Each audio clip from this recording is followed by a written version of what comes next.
ചിലപ്പോൾ തോന്നാറുണ്ട് ഏറ്റവും കൂടുതൽ തെറ്റിദ്ധരിക്കപ്പെട്ട ഒരു ഡിസീസാണ് മൈഗ്രെയിൻ എന്ന്. കാരണം അതിനെക്കുറിച്ച് ഒരുപാട് മിത്തുകളുണ്ട്. അപ്പോൾ now let's clear some myths regarding migraine.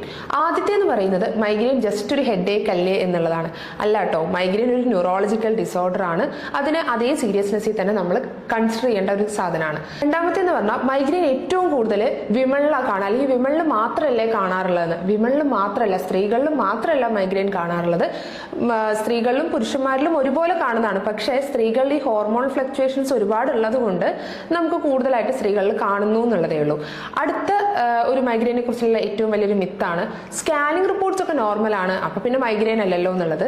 പക്ഷേ യഥാർത്ഥത്തിൽ പല മൈഗ്രെയിൻ പേഷ്യൻസിന്റെയും സ്കാനിങ് റിപ്പോർട്ട് നോർമൽ ആയിരിക്കും, അല്ലെങ്കിൽ MRI റിപ്പോർട്ട് നോർമൽ ആയിരിക്കും.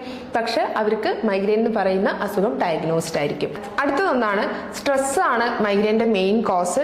അതല്ല കാര്യം, മൈഗ്രെയിനിന് വേറെയും കുറെ ട്രിഗറിങ് ഫാക്ടേഴ്സ് ഉണ്ട്. അതായത് സൺലൈറ്റ് ഒരുപാട് കൊള്ളുന്നതും അല്ലെങ്കിൽ മറ്റേ ഫുഡിൽ വരുന്ന ചേഞ്ചസ് എല്ലാം മൈഗ്രെയിനിനെ നല്ലതായിട്ട് എഫക്ട് ചെയ്യാറുണ്ട്. അടുത്തൊരു സാധനമാണ് നിങ്ങൾക്ക് നിങ്ങളുടെ എല്ലാ ജോലികളും ചെയ്യാൻ പറ്റുകയാണെങ്കിൽ പിന്നെ നിനക്കുള്ളത് മൈഗ്രെയിൻ ഒന്നും അല്ല എന്നുള്ളത്. എല്ലാ ജോലികളും ചെയ്യുന്നത് ഓരോരുത്തരുടെ പെയിൻ ത്രഷോൾഡ് വെച്ചിട്ടാണ്. ചിലവർക്ക് വേദന പെട്ടെന്ന് അനുഭവിക്കും, ചിലവർക്ക് അത്രയും വേദന സഹിക്കാനുള്ള ഒരു കേപ്പബിലിറ്റി ഉണ്ടാവും. ഈ പറയുന്നതൊക്കെ മൈഗ്രെയിനെ കുറിച്ചുള്ള പല മിത്തുകളാണ്. ഇത് നമ്മൾ മാറ്റി യഥാർത്ഥത്തിൽ മൈഗ്രെയിൻ എന്താണെന്നുള്ളൊരു കാര്യം അറിയേണ്ടത് വളരെ അത്യാവശ്യമാണ്.